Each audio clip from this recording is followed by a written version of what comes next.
UMass Lowell is still playing hockey. 8 of 12 Hockey East teams cannot make that claim. The Hockey Riverhawks are headed to the TD Garden Friday and the Hockey East Semifinals. They punched their ticket for that Causeway Street address with an explosive 8-2 victory in the decisive third game of a come-from-behind 2-1 quarterfinal victory over the University of New Hampshire. The Riverhawks will play the 4th seed, Notre Dame. It is the 5th consecutive year in which UMass Lowell has made it to the Garden. You have to be a pretty talented hockey club at the end of the year to be here. There's only 4 teams remain, and we started with 12, so it's always a real treat to go to the Garden. Simply because these guys watch NHL games all year long. They see the building. It's got some mystique. It's an exciting place to play, and it means you get to play for a trophy. We've just tried to improve every single week, and I've been impressed at different times. I like the leadership. I certainly like the goaltending. I like the decor. I think our forwards are opportunistic, and there's several pieces of this team that have been impressive. The Riverhawk team that heads to the Garden, noted by many as a defensive club, is the 6th highest scoring team in the nation and the most offensively productive UMass Lowell team in more than 30 years. It's really the result of great habits. And if our habits are consistent enough and good enough, I think the offense comes. So for the most part, I've been impressed with the buy-in and how they've executed the habits, because that's been a direct reflection on the offensive output.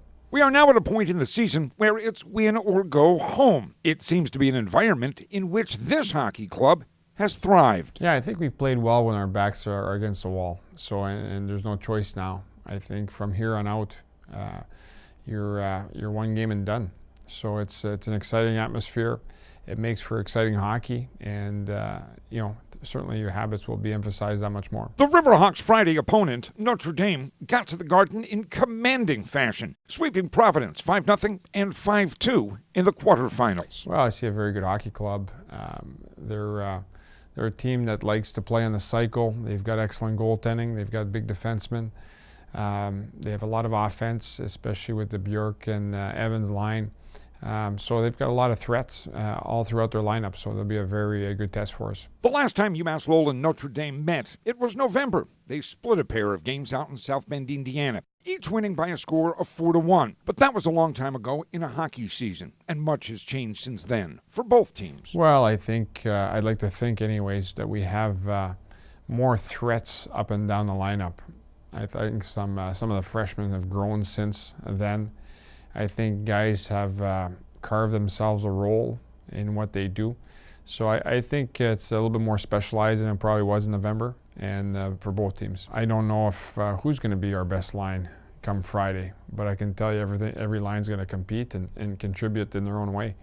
And that's a good problem to have. The depth on the forward lines has been much talked about, but equally impressive has been the depth on the back line. I like our defensive core. Overall, it's been strong this season. I think they can contribute on both sides. And that's, the way hockey's played in this day and age, you need defensemen that can contribute offensively, whether it's just getting in the rush or actually finishing.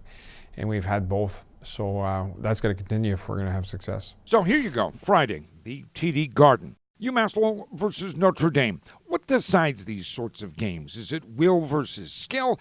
Is it a particular individual? What determines why a team moves on? I think it's a combination of everything. I think that whoever can execute their own game plan usually wins. Whoever can finish that day and execute around the net usually has some success.